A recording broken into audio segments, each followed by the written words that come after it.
Okay, for simple cupcake flowers, you're going to need something called candy melting wafers or candy melts. And they come in all sorts of different colors, and they're little wafers like this, and that they melt and can be remelted quite easily. And then you can use these for decorating with. I buy these at our local bulk food store. You can get them online if you do an online search, or check your local craft store.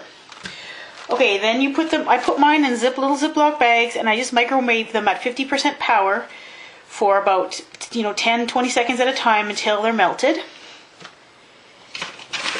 And then you need some kind of flower template. You can draw this by hand, or you can go and do an online search.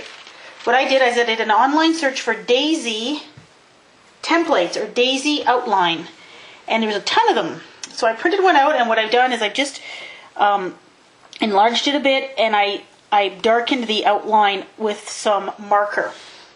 Then you're going to put a piece of wax paper over top. So we'll start with pink.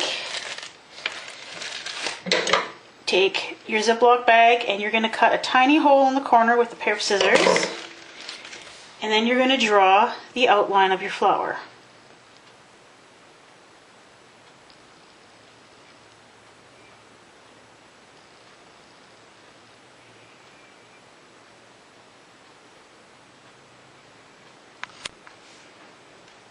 And then you're going to place a candy in the center, for the center of the flower. And I think we'll put yellow on this one. You can use M&Ms or whatever candy you want. This is a Canadian Smartie, which is kind of like an M&M. There we go. And then you simply have to move your template underneath over a little bit, and then make another flower. And then draw the outline.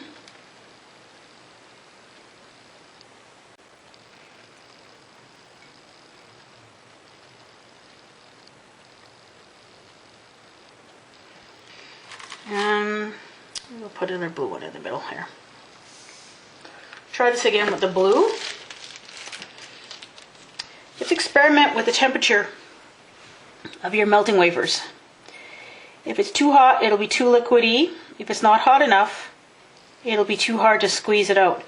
So you have to try to get the balance of the right temperature, and you'll learn that with experience. The more you play with these, the more you'll get an idea of how hot they should be.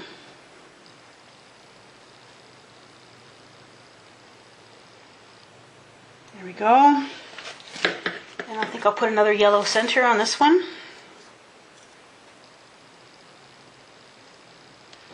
And then let these cool until they are solid.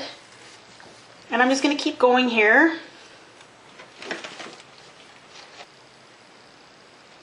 The hotter it is, the more it's going to spread after you put it down onto the wax paper. So you might end up with a nice little thin line, but because if it's too hot, it's going to spread out a bit.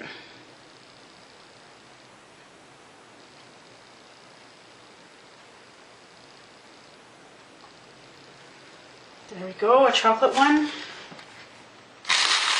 And I think we'll do an orange center for this one.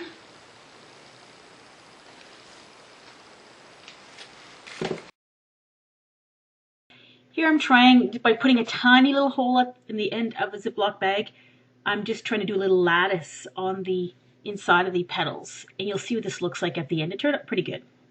Okay, so once they are cool, put one on a cookie sheet to put it in the fridge to let it cool.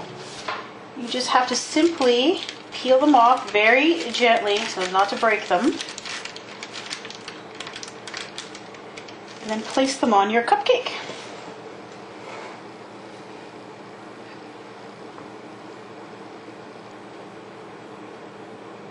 There you go.